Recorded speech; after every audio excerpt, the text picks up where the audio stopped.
እሺ የሚቀጥለው ቻሌንጅ ሽልማቱ ጌሚንግ ኪቦርድ ነው የሚሆነው። ኪቦርዱን ላሳያችሁ እና የሚቀጥለውን ቻሌንጅ አናውንስ ከማድረጌ በፊት አሁን የተምኔል ዲዛይን ውድድሩ ላይ ማለት ነው ቮት እያደረጋችሁ ያላችሁት በጣም አንፌር የሆነ ነገር ነው። እኔ ቁጠረው ካላችሁኝ ኢትስ ኦኬ ቆጥሬ የሚሸለመውን ሸልሜ ያልፋል። ግን በአንድ አካውንት ብዙ ጊዜ ቮት እያደረጋችሁ ያላችሁ አላችሁ።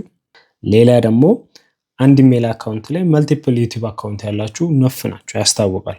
ኮመንታችሁ ራሱ ያስታውቃል። አሁን ለምሳሌ እኔ 4 ነው 5 ዩቲዩብ አካውንት አለኝ አንድ ኢሜል ስር ማለት ነው። ሶ አካውንት እየቀያየርኩ ቮት ማድረግ ከሆነ ስቲል ፌር አይደለም። ለሰራ ሰው ለለፋ ሰው ነው እንጂ ቮት ማድረግ ያለባችሁ እያቀያየራችሁ ይደብራል። ሌላ ደግሞ የቲፎዞ ጭዌ የሌለን ነው የምላችሁ። በቃ የሆነ ሰው ብቻ ሊንክ ልኮላችኋል፣ እየገባ የሚያውቀውን ሰው ቮት እያደረገ ነው የሚወጣው።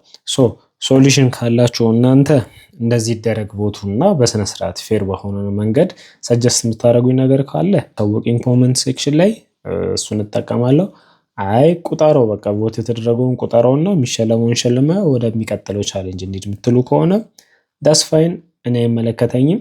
ዛሬ አሳውቁኝ ከቻላችሁ። የሚቀጥለው ቻሌንጅ እንዳልኳችሁ ጌሚንግ ቦርድ ነው የምትሸለሙት። ይሄኛውን የተምኔል ዲዛይኑን ነገር እንጨርስና ለሱም ሰጀሽን ካላችሁ መወዳደር የምትፈልጉበት ነገር ካለ ከተምኔል ዲዛይን ውጪ ካለ አሳውቁኝ። ይመቻችሁ።